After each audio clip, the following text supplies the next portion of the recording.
Olá, pessoal! Hoje eu vou falar um pouco sobre traqueostomia e quais são os cuidados pós-operatórios. Basicamente, são seis: a aspiração de secreções, a prevenção de infecções, manter a oxigenação e ventilação do paciente, a atenção com os lábios e a cavidade oral, os cuidados com a alimentação e manter a comunicação. Para quem não sabe o que é traqueostomia, é o nome da técnica que consiste em fazer um estoma, ou seja, é uma pequena abertura na traqueia com comunicação para o pescoço, com o intuito de possibilitar a respiração de pacientes que apresentam algum impedimento do fluxo normal do ar entre os pulmões e as vias aéreas superiores. Em alguns casos, é a medida temporária, mas algumas pessoas precisam permanecer com traqueostomia por toda a vida.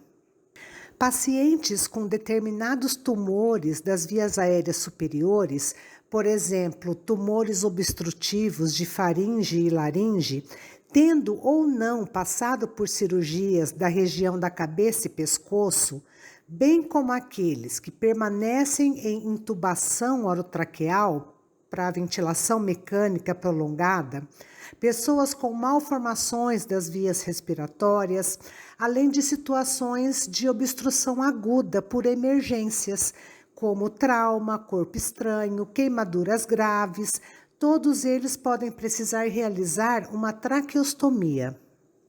Por ser muito importante para preservar o fluxo de ar entre o ambiente e os pulmões, possibilitando a troca gasosa essencial ao organismo, a traqueostomia ela requer alguns cuidados que se iniciam logo após o pós-operatório e continuam enquanto o estômago se mantiver aberto. O paciente traqueostomizado requer diversos cuidados para que a sua saúde seja mantida e não haja complicações orgânicas ou no local operado. Apesar de importante, esse procedimento também facilita a entrada de micro-organismos nas vias respiratórias, favorecendo infecções. Daí a importância dos cuidados minuciosos.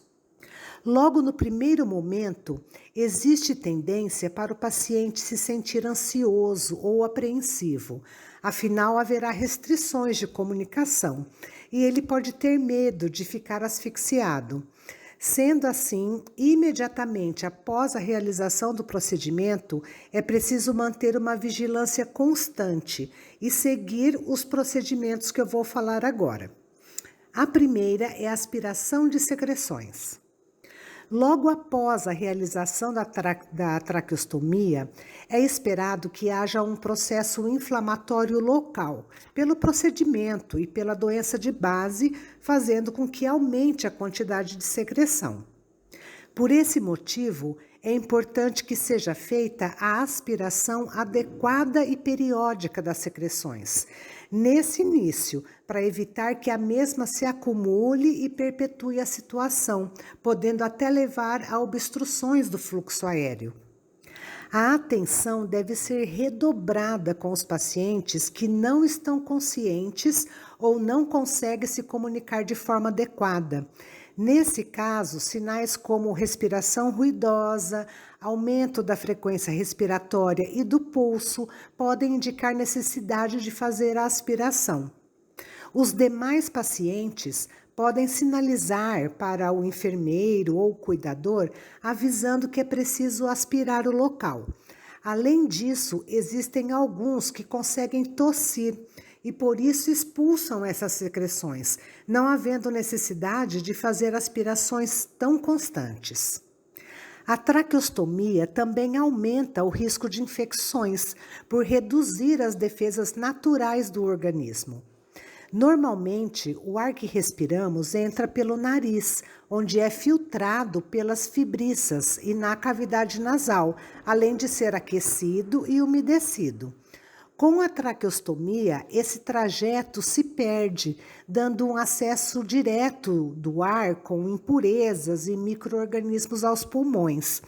Então, alguns cuidados pós-operatórios devem ser adotados para minimizá-los. Um deles, eu já falei, que é a realização da aspiração de secreções conforme a necessidade. Outra precaução é sempre utilizar equipamentos em boa condição de higiene e esterilização, quando na manipulação da traqueostomia, pelo cuidador ou pelo próprio paciente. A troca da cânula de traqueostomia em períodos regulares e conforme orientação médica também é essencial para evitar formação de focos de origem de infecção respiratória. Também é indispensável que o paciente traqueostomizado receba ventilação e oxigênio adequadamente. Para isso, devemos vigiar a sua frequência respiratória, bem como a expansão do tórax, que precisam ser simétricas. Quando o paciente está inconsciente, a cada 2 ou 3 horas, ele deve ser reposicionado e outras manobras respiratórias, em geral são feitas por profissionais de fisioterapia e fonoaudiologia, elas precisam ser realizadas. Dê atenção também com os lábios e a cavidade oral. Como a traqueostomia é uma espécie de atalho, é preciso ter cuidado também com a boca, os lábios e a faringe do paciente, que apesar de ficarem excluídas do trato respiratório, merecem cuidados. A orofaringe também precisa de uma aspiração cuidadosa, que deve ser realizada apenas quando necessário. É importante fazer a limpeza da cavidade oral, assim como a hidratação dos lábios, que isso ocorra periodicamente. Em crises de tosse, também é preciso verificar se não houve um acúmulo de secreções. Outra questão são os cuidados com a alimentação. Pacientes submetidos à traqueostomia apresentam, em grande parte das vezes, dificuldades de alimentação, seja pela doença de base, pelo procedimento em si ou pela presença da cânula de traqueostomia.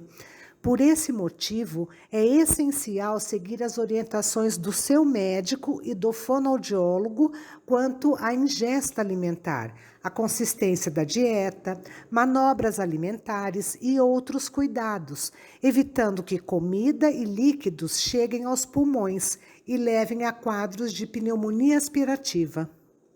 A traqueostomia também dificulta a fala e, como eu já falei, esse é um dos motivos para os pacientes ficarem apreensivos.